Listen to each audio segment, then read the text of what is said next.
ବାହାଘର ସହିତ ପୁଣି ବିରିୟାନୀର ସମ୍ପର୍କ କଣ? କିଏ ଏବେ କିଏ କନି ମାନେ ତୁ ଯାହାକୁ ବାହା ହବୁ ତୁ କଣ ପାଇଁ ବାହା ହବୁ ତାହେଲେ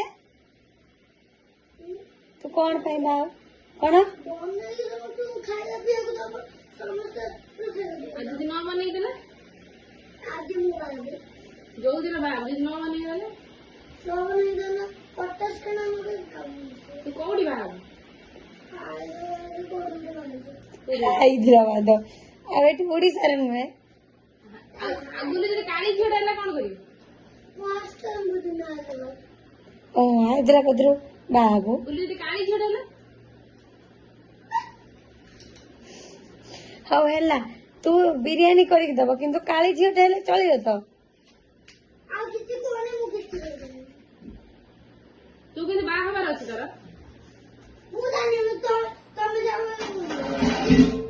আমি যাও ঠিক করে মারব তো কড়াই দিলে মার দেব তোকে সত্যি বলে মার দেব কড়াই দে আর গুড়া দিয়ে দরকার